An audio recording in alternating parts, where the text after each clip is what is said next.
My boss called me a liability for memorizing license plates, but this time it saved his job and maybe his life. I should have seen the irony coming when Dave Morrison first called my situational awareness paranoia. After 3 years at Midwest Industrial Solutions, I figured I'd finally found a place where my particular set of skills could help me blend into normal civilian life. Boy, was I wrong. It started on a Tuesday morning when Dave Morrison, my supervisor, cornered me by the coffee machine.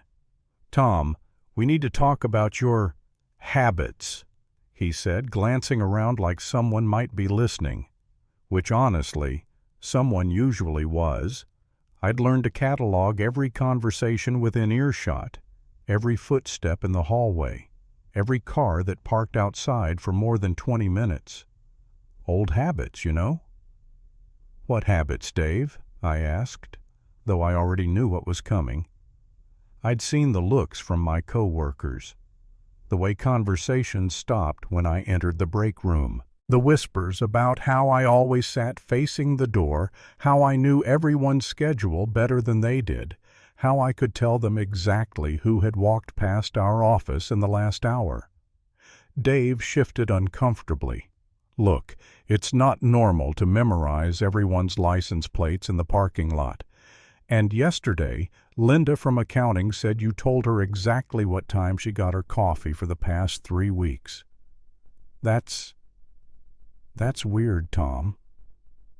I wanted to explain that knowing patterns kept people safe, that understanding routines helped identify anomalies, that in my previous line of work I couldn't talk about even if I wanted to, these weird habits had saved lives. Instead, I just nodded and said, "I'll try to be less observant." But it didn't stop there. Over the next few weeks, Dave started documenting everything. How I always checked the locks twice before leaving. How I positioned my monitor so no one could see it from behind. How I developed a friendly relationship with the building's security guard, Jose, because knowing your security personnel is just smart business.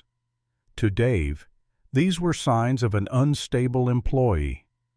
To me, they were survival instincts I couldn't just switch off.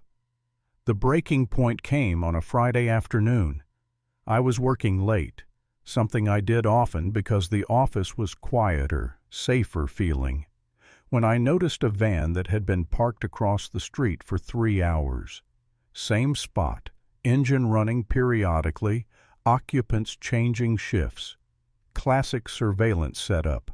I mentioned it to Jose during his evening rounds. "You think someone's watching the building?" Jose asked, and I could tell he was taking me seriously. Jose was ex-military too. Navy, served 2 tours in the Gulf. He understood that some of us never really stop scanning for threats. "Could be nothing," I said, "but it's worth noting." Monday morning, Dave called me into his office with Sandra from HR.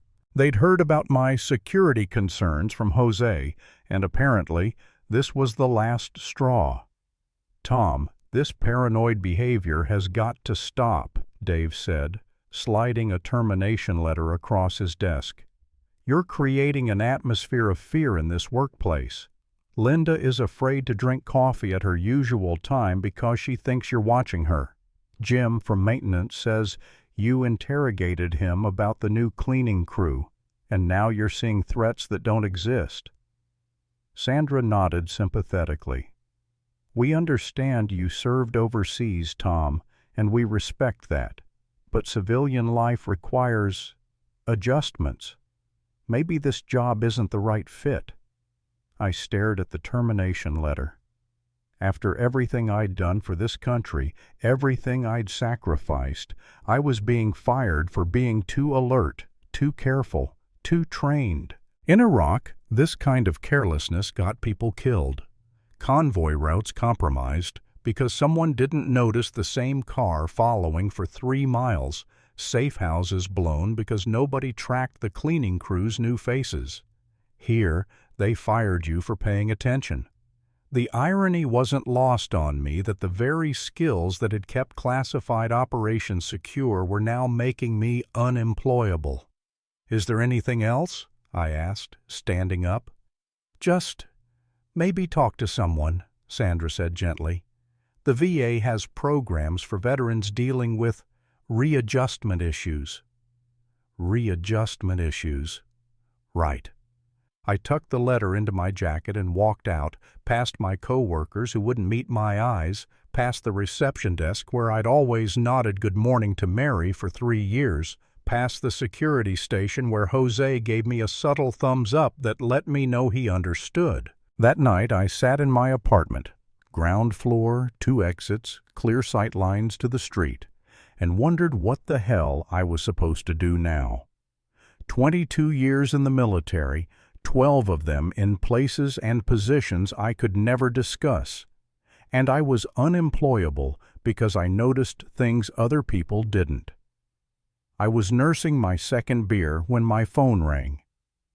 Unknown number, which normally would have gone to voicemail, but something made me answer. "Tom Mitchell?"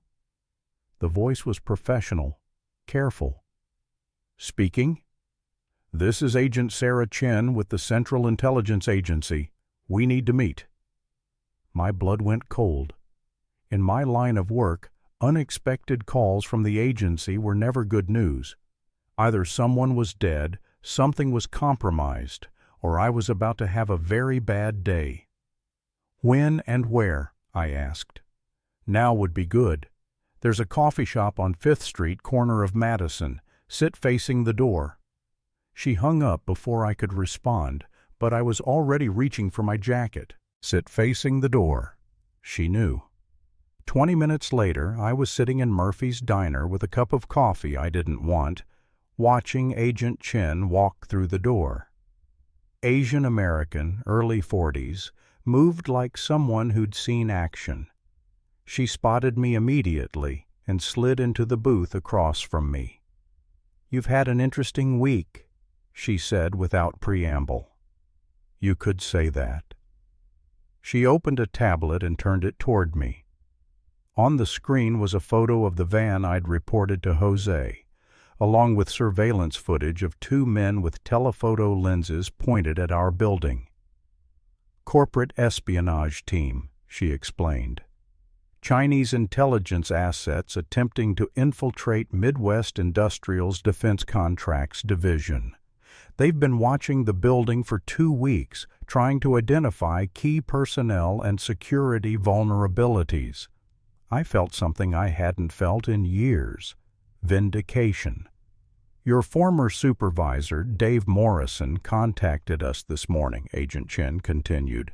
"Apparently, after firing you on Friday, he started wondering if maybe there was something to your concerns. He ran the van's license plate. Government plates, as it turns out. Fake ones." She slid another document across the table. "My file. Not my employment file, my real file. The one with clearances so high that most people would never know it existed. 12 years with the Defense Intelligence Agency," she read. 6 years undercover in Eastern Europe. 4 in the Middle East. 37 successful operations. 0 compromises. Commendation for excellence in counterintelligence. 2 Purple Hearts you never claimed because the missions were classified. My throat tightened. Seeing it written out like that, all those years of my life reduced to bullet points on a government form. The behavioral patterns that got you fired, constant environmental awareness, memorizing schedules, building rapport with security personnel, identifying surveillance. These aren't paranoia, Mr. Mitchell. These are exactly the skills that kept you alive for 12 years in the world's most dangerous places. She closed the tablet. Your former employer fired you for having the exact qualifications that make you invaluable to national security. So what now? I asked. Agent Chen smiled, the first genuine expression I'd seen from her. Now we clean up the mess your former boss created, and we offer you a job where your weird habits are considered essential qualifications. The next morning, my phone started ringing at 6 a.m. First call was from Dave Morrison, stammering through an apology and something about reconsidering my termination. Second call was from Sandra in HR, asking if I'd be interested in discussing my departure package. Third call was from the CEO of Midwest Industrial, a man I'd never met, asking if I'd consider a position as Director of Corporate Security. Turns out, when the CIA shows up at your company asking questions about why you fired their former asset, people pay attention. When they explain that the paranoid employee you terminated had actually identified a legitimate security threat that your company's $50 million defense contract depended on, people suddenly remember the value of vigilance. I turned down the job offer from Midwest Industrial. Some bridges, once burned, should stay that way. But Agent Chen's offer was different. Consultant work, she called it. Private sector, good pay, and a chance to use all those weird habits that civilian employers found so troubling. 6 months later, I'm sitting in my new office, government contractor, security consulting firm, corner office with excellent sight lines, reading a report about Midwest Industrial Solutions losing their defense contract.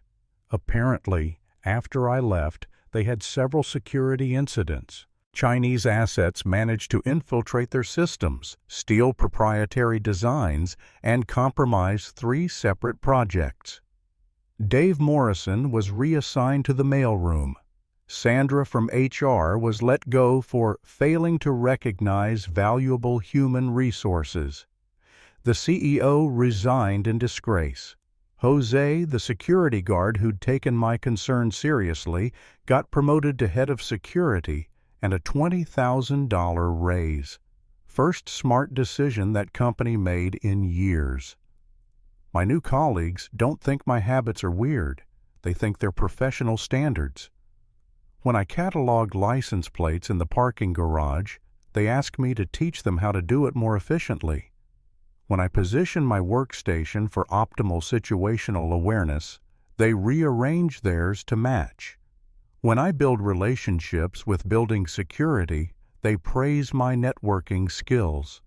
Turns out, the difference between paranoia and professionalism is just a matter of finding the right audience for your particular talents. Last week, Agent Chen stopped by with a bottle of good bourbon and a new assignment.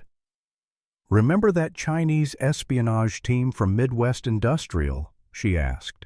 "They've moved on to a new target, aerospace company in Colorado. Think you might be interested in some travel?" I looked out my office window, checking the street patterns I'd memorized over the past 6 months, cataloging the regular pedestrians and noting the one new face that had appeared 3 days ago. Old habits. But for the first time since coming home, I wasn't ashamed of them. "When do we leave?" I asked. Some skills never go out of style. You just need to find employers smart enough to appreciate them, and finally stop apologizing for the instincts that kept you alive.